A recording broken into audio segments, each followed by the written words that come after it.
নমস্কাৰ আপোনালোক সকলোকে প্ৰফুল্ল অসম ইউটিউব চেনেললৈ স্বাগতম জনাইছোঁ। আজি এইটো ভিডিঅ'ত আপোনালোকক জনাম যে 2023 চনত অসম বন বিভাগৰ ফৰেষ্টাৰ গ্ৰেডত নতুনকৈ যি 264টা পদ নিযুক্তি দিছিল, সেইখিনি পদৰ ফিজিকেল কাট অফ, ৰিটেনৰ কাট অফ আৰু ফাইনেল মেৰিটৰ কাট অফ কিমান গৈছিল, আৰু এতিয়া নতুনকৈ যি 211টা পদ মুকলি হৈছে তাৰ কাট অফ কিমান যোৱাৰ চান্স আছে। এই ভিডিঅ'টো সকলোখিনি জনাই দিম, গতিকে ভিডিঅ'টো শেষলৈকে চাই থাকিব। এতিয়া আপোনালোকৰ 2023 চনত অসম বন বিভাগৰ ফালৰ পৰা নতুনকৈ যি Forester grade 1, forest guard, AFPF, driver আৰু ড্ৰাইভাৰ কনষ্টেবলৰ যি 27ৰো অধিক পদ নিযুক্তি দিছিল, তাত আপোনালোকৰ ফিজিকেলৰ কাট অফ, নাইবা ৰিটেনৰ কাট অফ, নাইবা আপোনালোকৰ ফাইভাৰ কাট অফ, নাইবা ফাইনেল মেৰিটৰ কাট অফ কিমান গৈছিল, সেইটো সঠিককৈ আজিৰ তাৰিখত কোনো ক'ব নোৱাৰে। কিয়নো আপোনালোকক অসম বন বিভাগৰ ফালৰ পৰা নতুনকৈ যি 27ৰো অধিক পদ নিযুক্তি দিছিল, তাৰ কোনো ধৰণৰ কাট অফ লিষ্ট দিয়া নাছিল। এতিয়া আপোনালোকৰ প্ৰথম ফিজিকেল টেষ্ট হৈ গ'ল। ফিজিকেল টেষ্ট হৈ যোৱাৰ পিছত আপোনালোকৰ ৰিটেনৰ বাবে ডাইৰেক্ট এডমিট কাৰ্ড দি দিছে। যিসকলে আপোনালোক কোৱালিফাই কৰিছে সেইসকলে এডমিট কাৰ্ড আছে, আৰু যিসকলে কাট অফটো নম্বৰ আছে তেওঁলোকৰ আপোনালোকৰ এডমিট কাৰ্ড অহা নাছিল। এতিয়া আপোনালোক সেইবাবে কোনো ক'ব নোৱাৰে যে কাট অফটো ইমান গৈছে। গতিকে আপোনালোকৰ যিটো ফিজিকেল কাট অফ হওক, ৰিটেন কাট অফ, ফাইনেল মেৰিটৰ কাট অফটো কোনো নাজানে। এতিয়া আপোনালোকৰ 2023 চনত ফৰেষ্টাৰ গ্ৰেডত যি 264টা পদ নিযুক্তি দিছিল, তাৰ যিটো কাট অফ, সেই কাট অফটো আপোনালোকৰ 31ৰ আশে পাশে আছিল। যিসকল জেনেৰেল কেণ্ডিডেট তেওঁলোকৰ 31ৰ আশে পাশে, আপোনালোকৰ 31ৰ আপোনালোকৰ ধৰি লওক আপোনালোকৰ যিসকল 31.45 নাইবা 50 তেনেকুৱা মাৰ্ক আছিল, তেওঁলোকৰ নাম আহি গৈছিল। আৰু আপোনালোকৰ যিটো OBC, সেই OBC কাট অফটো আপোনালোকৰ 31ৰ তলত আছিল, আৰু 30ৰ ভিতৰত। সেইটো মই মেল কেণ্ডিডেটৰ ক্ষেত্ৰত কৈ আছোঁ। মেল কেণ্ডিডেটৰ OBC 30ৰ পৰা 31 আছিল, আৰু আপোনালোকৰ জেনেৰেলৰ 31ৰ আপোনালোকৰ অলপ বেছি আছিল, তেনেকুৱাই কাট অফ গৈছিল। আৰু আপোনালোকৰ ST SCও তেনেকুৱাই।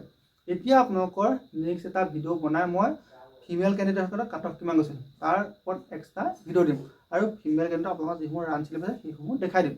এতিয়া আপোনালোকৰ যিটো ৰিটেনৰ কাট অফ, এই ৰিটেনৰ কাট অফটো আপোনালোক খুব সম্ভৱতঃ 60ৰ পৰা 70, যিসকলে 60ৰ পৰা 70 মাৰ্ক পাইছে তেওঁলোকে ফাইনেল চিলেকশ্যন পাই গৈছে। আপোনালোকৰ কৈছোঁ যিটো ফিজিকেল কাট অফ, সেই ফিজিকেল কাট অফটো 31ৰ আশে পাশে আছিল। জেনেৰেলৰ ক্ষেত্ৰত OBC MOBC 30ৰ পৰা 31, আৰু ST SC তেনেকুৱা 29, আপোনালোকৰ 31। তাৰ ভিতৰতে আপোনালোকৰ যিসকলে পাইছিলে সেই আটাইখিনি আপোনালোকৰ মেল কেণ্ডিডেট ৰিটেন টেষ্টত বহাৰ সুবিধা পাইছিল। এতিয়া আপোনালোকৰ যিটো ৰিটেনৰ কাট অফ, সেই ৰিটেনৰ কাট অফটো ক'লোঁ 60ৰ পৰা 70, আপোনালোকৰ তেনেকুৱা যিসকলে পাইছিলে তেওঁলোকে আপোনালোকৰ ফাইনেল চিলেকশ্যন পাইছিল। এতিয়া আপোনালোকৰ নতুনকৈ ফৰেষ্টাৰ গ্ৰেডত যি 211টা পদ মুকলি হৈছে, তাত কাট অফ কিমান যাব। এতিয়া বহুতে কয় যে ফৰেষ্টাৰ 1ৰ কাট অফটো কম যাব, তেওঁলোকে কয় যে ফৰেষ্টাৰ 1ৰ কাট অফটো অল আছাম যাব, তাৰপিছত কয় গ্ৰেজুৱেশ্যন কৰা ল'ৰা ছোৱালীৰ সংখ্যাটো কম। এতিয়া আপোনালোকৰ ফৰেষ্টাৰ গ্ৰেড 1ৰ যিটো কাট অফ, সেই কাট অফটো অল আছাম গ'লেও আপোনালোকৰ পদৰ সংখ্যাটো কম গৈছে, সেইবাবে কাট অফটো অলপ বেছি যাব। তাৰপিছত আপোনালোকৰ যিটো আহি গ'ল গ্ৰেজুৱেশ্যন কৰা ল'ৰা ছোৱালীৰ সংখ্যা কম, কিন্তু আজিকালি বহুত বেছি বাঢ়ি গৈছে। গ্ৰেজুৱেশ্যন কৰা ল'ৰা ছোৱালীৰ সংখ্যাটো আগতকৈ বহুত বাঢ়ি গৈছে। আৰু আপোনালোকৰ আগতে এনেকুৱা হয়, কিছুমানে আপোনালোকৰ গ্ৰেজুৱেশ্যন কৰি কৰাৰ পিছত আপোনালোকৰ মাষ্টাৰ ডিগ্ৰী কৰি থাকিলে তেওঁলোকে ইণ্টাৰভিউ নিদিয়ে, কিন্তু আজিকালি আপোনালোকৰ মাষ্টাৰ ডিগ্ৰী হওক নাইবা তেওঁলোকে DLED BED কৰিলেও তেওঁলোকে আপোনালোকৰ কনিষ্টেবলৰ চাকৰিৰ কাৰণে তেওঁলোকে আপোনাক প্ৰস্তুতি কৰি থাকে। গতিকে আগতে আপোনালোকৰ যেনেকুৱা আছিল তেনেকুৱা নহয়, সেইবাবে আজিকালি কেণ্ডিডেটৰ সংখ্যা বাঢ়িছে, আৰু আপোনালোকৰ যিটো কাট অফ সেই কাট অফটো হাই যাব। এতিয়া আপোনালোকৰ ফৰেষ্টাৰ গ্ৰেড 1ত কিমান মাৰ্ক ফিজিকেল টেষ্টত পালে আপুনি যিটো নেক্সট ষ্টেপ ৰিটেন টেষ্টলৈ বহাৰ সুবিধা পাব। এতিয়া যদিহে আপুনি ফৰেষ্টাৰ গ্ৰেড 1ত 34+ মাৰ্ক স্ক'ৰ কৰিব পাৰে ফিজিকেল টেষ্টত, তেতিয়াহ'লে আপুনি ৰিটেন টেষ্টলৈ যোৱাৰ সুবিধা পাব। এতিয়া বহুতে ক'ব যে 34 মাৰ্কটো বেছি হৈ গৈছে, কিন্তু আপোনালোকৰ 34 মাৰ্কটো বেছি নহয়, কিয়নো অসম আৰক্ষীত এতিয়া 2025 চনত যিসকল নিযুক্তি দিলে তাতে আপোনালোকৰ কাট অফ 33, 34 গুচি গৈছে।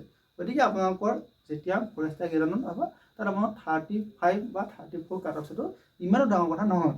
আজিকালি আপোনালোকৰ 75ৰ পৰা 80% ল'ৰা ছোৱালীয়ে লং জাম্পটো এক্সিলেণ্ট মাৰে, সেইবাবে আপোনালোকৰ কাট অফটো এনেই হাই গুচি যায়, কাৰণ ৰানিংটো তেওঁলোকে মিনিমাম 12 মিনিটৰ ভিতৰত সোমাই দিয়ে। গতিকে 12 মিনিট 11 মিনিটৰ ভিতৰত সোমালে 33, 34 আপোনালোকৰ ধুনীয়াকৈ হৈ যায়। গতিকে কাট অফটো আপোনালোকৰ ধুনীয়াকৈ 33 ওপৰত, আপোনালোকৰ 34 নাইবা 34.5 কাট অফ যাব। গতিকে যিসকলে ফৰেষ্টাৰ গ্ৰেড 1ত চাকৰি ল'ম বুলি ভাবি আছে, তেওঁলোকে প্ৰথম ফিজিকেল টেষ্টত 34+ মাৰ্ক স্ক'ৰ কৰিবলৈ চেষ্টা কৰক। আৰু আপোনালোকৰ ৰিটেন টেষ্টত যদি 70 পৰা 80 মাৰ্ক স্ক'ৰ কৰিব পাৰে তেতিয়াহ'লে আপুনি ফাইনেল চিলেকশ্যন পাব। ৰিটেনত আপোনালোকৰ ইমানো আপোনালোকৰ ধৰি লওক 90 বা 100 পাব নালাগে বা আপুনি 95 পাব নালাগে। ৰিটেনত আপুনি যদি 70+ মাৰ্ক যদি স্ক'ৰ কৰিব পাৰে ধুনীয়াকৈ ফাইনেল চিলেকশ্যনত পোৱাৰ বহুত বেছি চান্স আছে। কিন্তু মেইন আপুনি ফিজিকেল টেষ্টত এটা ভাল মাৰ্ক স্ক'ৰ কৰিব পাৰিব লাগিব, তেতিয়াহে আপুনি ৰিটেন টেষ্টলৈকে যাব পাৰিব। গতিকে আপুনি যদি ফৰেষ্টাৰ গ্ৰেড 1 এটা চাকৰি ল'ম বুলি ভাবি আছে, প্ৰথমতে ফিজিকেল টেষ্টৰ পৰা নিজকে সাজু কৰক। আৰু যিসকলে নতুনকৈ আৰম্ভ কৰিছে তেওঁলোকেও ধুনীয়াকৈ পাৰিব, কিয়নো এতিয়াও হাতত আপোনালোকৰ 8-9 মাহ সময় আছে। মই যিটো ইণ্টাৰভিউ, সেই ইণ্টাৰভিউটো এই বছৰ শেষৰ ফালে অৰ্থাৎ নৱেম্বৰ বা ডিচেম্বৰ মাহত অনুষ্ঠিত হ'ব। গতিকে আপোনাৰ হাতত সময় পাইছে, এইখিনি সময় যদি আপুনি ভালদৰে ব্যৱহাৰ কৰে তেতিয়া আপুনি ধুনীয়াকৈ এটা চাকৰি কৰিব পাৰিব। গতিকে আপুনি ভালদৰে পঢ়া শুনা কৰি থাকক, লগতে আপুনি ফিজিকেল টেষ্টৰ নিজকে ভালদৰে সাজু কৰক। আৰু আপোনালোকৰ ফৰেষ্টাৰ গ্ৰেড 1ৰ বিষয়ে যদি কিবা জানিব লগা আছে তেন্তে মোৰ যিটো ইনষ্টাগ্ৰাম ID প্ৰফুল্ল অসম, তাত গৈ মেছেজ কৰিব নাইবা এই ভিডিঅ'টো কমেণ্ট কৰিব, মই আপোনাক ভালদৰে বুজাই দিম। আৰু মোৰ ফৰেষ্টাৰ গ্ৰেড 1ৰ ওপৰত কেইবাটাও ভিডিঅ' দিয়া আছে, যদি সেই ভিডিঅ'খিনি চোৱা নাই সেই ভিডিঅ'খিনি চাব, আপোনালোকক সকলোখিনি ভালদৰে দিয়া আছে। ধন্যবাদ।